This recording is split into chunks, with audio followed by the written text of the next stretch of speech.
अब जरा मार्केट्स की स्ट्रैटेजी। ये ग्लोब का हैंडओवर है, यूएस में मोमेंटम है, ग्लोब उस तरह से रेसिप्रोकेट नहीं कर रहा है हमारे गिफ्ट निफ्टी की तरह। बाकी ग्लोब भी थोड़ा सा ठंडा ही कामकाज कर रहा है और थोड़ा सा बैक एंड फोर्थ जा रहे हैं हम लोग पिछले 2 दिनों से, क्योंकि अच्छे अब तक तो कह सकता था अच्छे Q3 अपडेट्स थे, पर वो जियोपॉलिटिकल रिस्क का तड़का था, तो इस बीच झूल रहे थे भारतीय बाजार। करना क्या है लेकिन इस मार्केट्स में समझ लेते हैं। वीरू, गुड मॉर्निंग भाई साहब।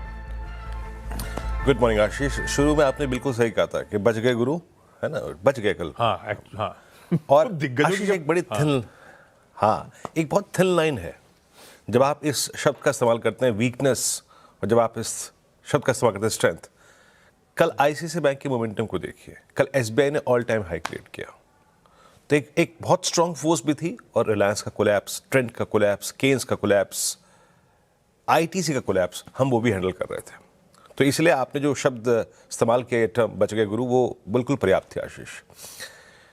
कल एक्सपायरी सेटअप था, आपको 26,200 को रिस्पेक्ट देनी थी, आपका रिवर्सल वहीं से आना चाहिए था, लेकिन वो हुआ ही नहीं आशीष। और वो इसलिए नहीं हुआ क्योंकि ओपनिंग ही डिजास्ट्रस हुई।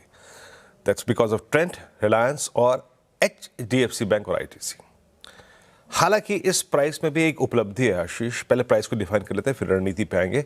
इस प्राइस पर भी एक उपलब्धि है कि निफ्टी का डे लो प्रिसाइसली बेस 2 रहा। बेस 2 क्या था? 10 डे में।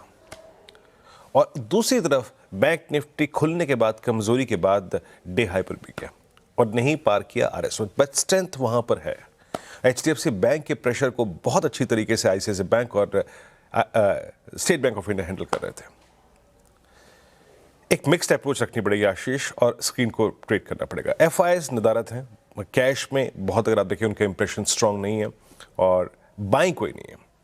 ये क्या फायर कर दिया, हटाइए यहाँ से। 108 करोड़ रुपए की उनकी सेलिंग, डीआईएस के करीब 1750 करोड़ रुपए की बाइंग। तो कैश मार्केट में वो नदारत थे। इंडेक्स, इवन इंडेक्स अगर आप देखें आशीष, उन्होंने बहुत बड़ी मात्रा में वहाँ ट्रेड नहीं किया और मात्र 55 करोड़ रुपए की buying, 2700 contract long, 2500 contract short, यानी मोर और लेस जो उनकी नेट शॉर्ट की ट्रेजेक्ट्री है वो न्यूट्रल थी और करीब करीब 1,27,888 पर। स्टॉक फ्यूचर से प्रेशर था। अब जिस प्रकार से आईटीसी, रिलायंस और ट्रेंड बिहेव कर रहे थे आशीष, केन बिहेव कर रहे थे, न्यू डेरिवेटिव एंट्रेंट्स, वारी, प्रीमियर, स्विगी, जिस तरीके से बिहेव कर रहे थे केन्स, स्टॉक फ्यूचर्स में काफी शॉर्टिंग हुई है। 45,000 कॉन्ट्रैक्ट शॉर्ट एड हुए हैं। अब आते हैं निफ्टी के सेटअप पे। Loaded with call writers, first second weekly contract of January, इसकी टर्म मैं डिफाइन करता हूं, लोडेड विद कॉलाइटर्स। एक बार जरा प्लीज कॉल्स लेके आइए, किस तरीके से तहजीब से, अगर आप देखें 26,200, 300, 400, 500 की कॉल बेची गई है। ये वही जोन है जहां पे 3 दिन पहले कोई कॉलाइटर नहीं था, शुक्रवार को कोई कॉलाइटर नहीं था आशीष, और वो अब एक जोन ऐसा है जो लोडेड विद कॉलाइटर्स है, और उसके अगेंस्ट पुट राइटर्स का बहुत अभाव। ये देखिए आपकी स्क्रीन पे 26,262, 50 लाख, और इसके against almost half. But yes, अगर कहीं पर आउटस्टैंडिंग वाइट ठीक ठाक है, रीजनेबल है, वह 26,000 की पुट, और 26,000 बहुत महत्वपूर्ण है। डेली को छोड़ दीजिए, at 26,014 we have 10 week exponential which, that's why 26,000 की इंपॉर्टेंस बहुत बढ़ जाती है। पिरामिड्स लेके आइए, जो मैं टर्म का इस्तेमाल कर रहा हूं, loaded with shorts. Look at call writers Ashish, जरा उनके कन्विक्शन को आप देखिए, किस तरीके से वो लोडेड है 200, 300, 400, 500 के स्ट्राइक पे, और उसके against lack of put writers conviction. Levels लेके आइए। देखिए, मैं अभी भी इस बात पे को कहूंगा कि मैं लोअर ट्रेजेक्टरीज पे सेल बटन प्रेस करने में अभी भी कंफर्टेबल नहीं हूं। बेस 1 स्क्रीन पे लेके आइएगा।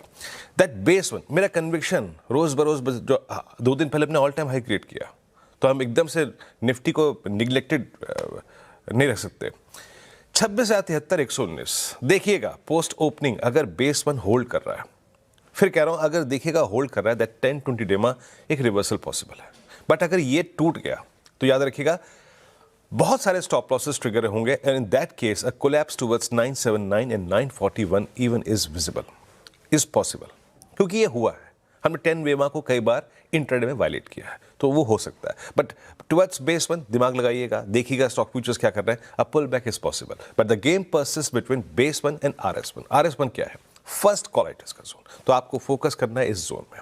हाँ, RS1 कट किया, इसका मतलब यह है कि आप कॉलाइटर्स के जोन में जाके ट्रेड करने को तैयार हैं। In that case a swing towards RS2 is possible, but initially मैं फोकस करूंगा RS1 और बेस 1 पे।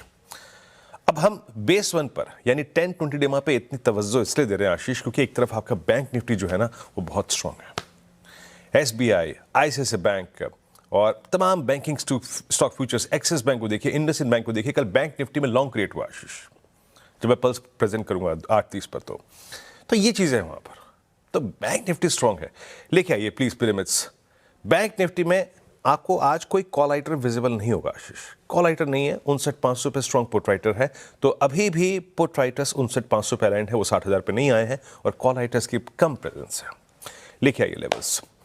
मैं फिर कह रहा हूँ, 30 दिन से कह रहा हूँ, बैंक निफ्टी को कभी भी कैप अप से मत चेज कीजिएगा, और आज तो खैर डिप्स है भी। A dip towards base 1 and base 2 will reward. और मैं फिर कह रहा हूं, कल की तरह HDFC बैंक जिस दबाव में है, एनी टाइम 20 डिबा विल कम, और वो बेस 2 पे परसिस्ट करता है। इसीलिए आपको अपने चक्षु को खुले रखिए, बेस 1 बेस 2 पे फोकस कीजिए, और जो भी ट्रेड इस ट्रैजेक्टरी में पिक करे उनको RS1 के आसपास ले जाकर 101% छोड़ देना है। जैसे कल छोड़ा आपने, जैसे परसों छोड़ा आपने, क्योंकि यही है टफेस्ट रेजिस्टेंस जोन। 533 क्रॉस होगा तब हम नई ट्रैजेक्टरी की तरफ जाएंगे आशीष। बिल्कुल। अच्छा, एक चीज अभी थोड़ी देर पहले ही अपडेट आया कि यूएस सुप्रीम कोर्ट ने कहा है फ्राइडे टैरिफ्स के मामले में ओपिनियन डे है। ओपिनियन डे मतलब उनका सुप्रीम कोर्ट जो ऑलरेडी हर्ड केसेस हैं अपना फाइनल वर्डिक्ट सामने रखेगा, अपनी ओपिनियन सामने रखेगा। तो मतलब वो टैरिफ वाले मामले पे फ्राइडे शाम को सुप्रीम कोर्ट का फैसला आ रहा होगा यूएस के। कल दिग्गजों में HDFC बैंक, रिलायंस और अभी वीरू ने ICICI बैंक की चर्चा करी। एक बार सबके बार्स दिखाता हूं डिलीवरी। HDFC बैंक 2 दिनों से पिट रहा है। 2 दिनों से देखिए किस तरह की डिलीवरी मार्क हो रही है, 2,000 करोड़ रुपए, 2,000 करोड़ रुपए से ऊपर की। कल रिलायंस के लिए काफी दिक्कत वाला दिन था, अच्छी खासी डिलीवरी वहां पे भी मार्क हुई है। रिलायंस कल वो हैवी वेट 4.5% दबाव के साथ बंद हुआ। ICICI बैंक 2 दिन से सपोर्टिव है, लेकिन कल वाकई डिलीवरी बेस्ड बाइंग हुई है। कल देखिए आपकी स्क्रीन पे ऑलमोस्ट 1,700 करोड़ रुपए के आसपास की डिलीवरी मार्क हुई। खैर,